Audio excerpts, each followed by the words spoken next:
In using the Facebook platform, I'm going to use this particular phrase to characterize the number, the unexpected number of postings. We had over 112 postings on Facebook as a result of not just these, but several other questions as well, again representing the students' desire to be heard, the students' desire to express who they believed they were, not just in terms of the conversation, but in terms of who they were as an individual and within the class as well. These were very thought-provoking questions, and I will note that the third question was a question that was derived from one of the students.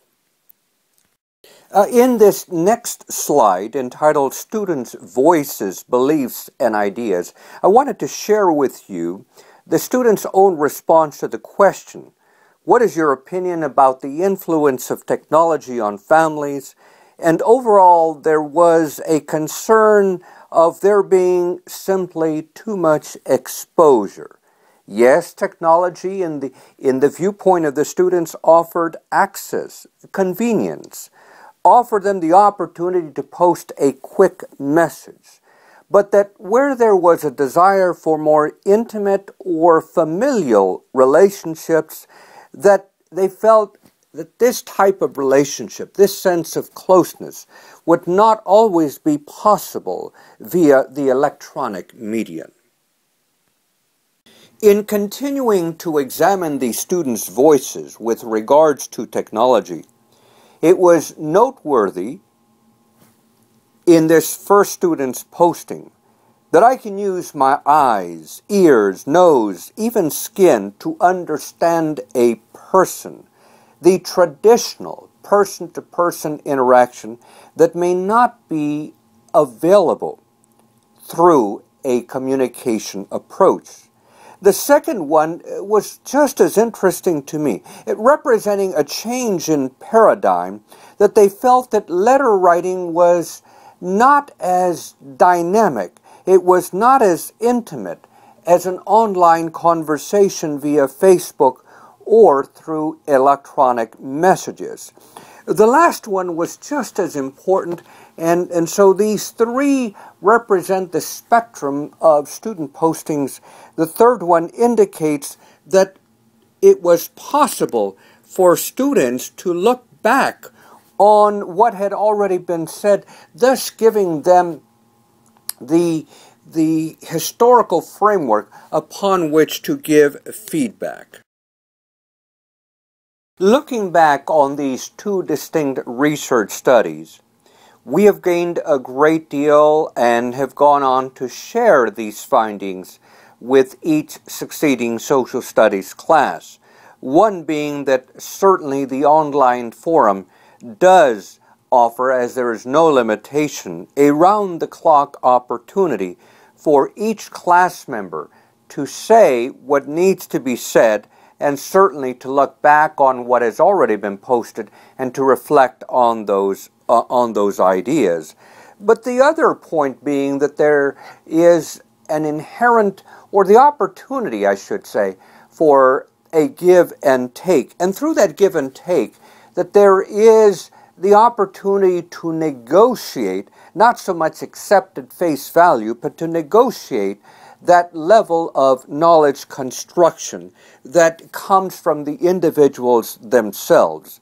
And certainly as we have this dialogue arising, this different pathways of dialogue, that it gives the individual participants the opportunity to come in at different points, to come in at different times of the day, but also to use these pathways to exercise what they believe is an important point, and certainly to express who they are. And I think that's an important point. The last one being that the sentiments behind their messages reflect the the range of human experience of what they had been through and what they hope to accomplish. In conducting these studies, there were, of course, several challenges to be overcome. Some we did not, but I'd like to discuss some of these issues. One being the internet.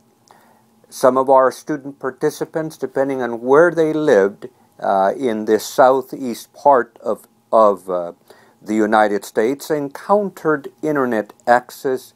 In some instances, because we had so many participants online, encountered audio or other kinds of technology hurdles.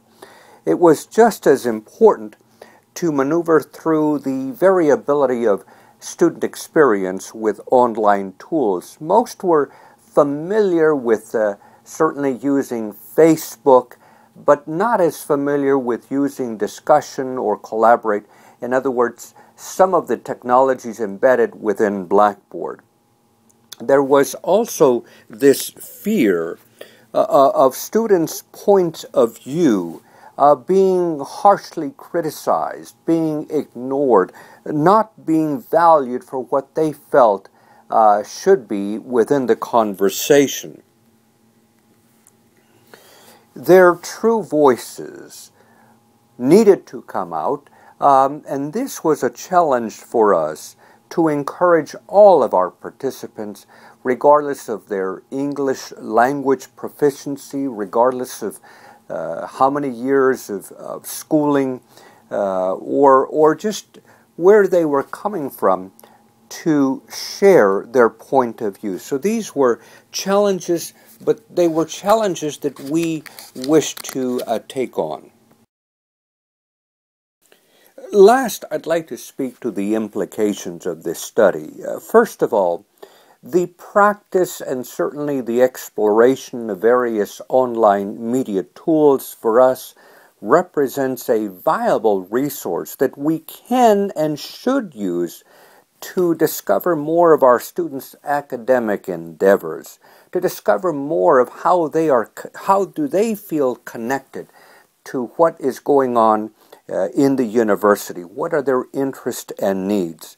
A second important point for conducting this study is that we need to continually look for intersections between the students' use, or should I say preference, for technologies, and then as we learn more of those technologies that our students value, to incorporate them as we continually reform what and how we conduct business in the classroom, moving away from an instructor-led paradigm to one that is truly focused on a student learning paradigm.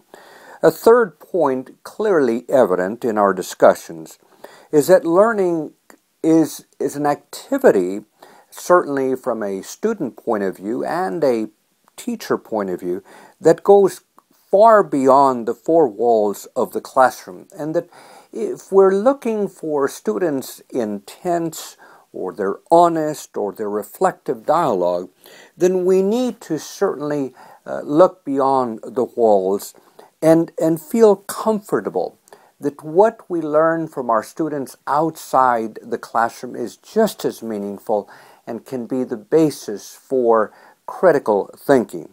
A final point that I want to make here is that by using these various forums or these multiple ways of communicating via the online platform, that it gave students options. And I believe that giving students choices is important to their learning.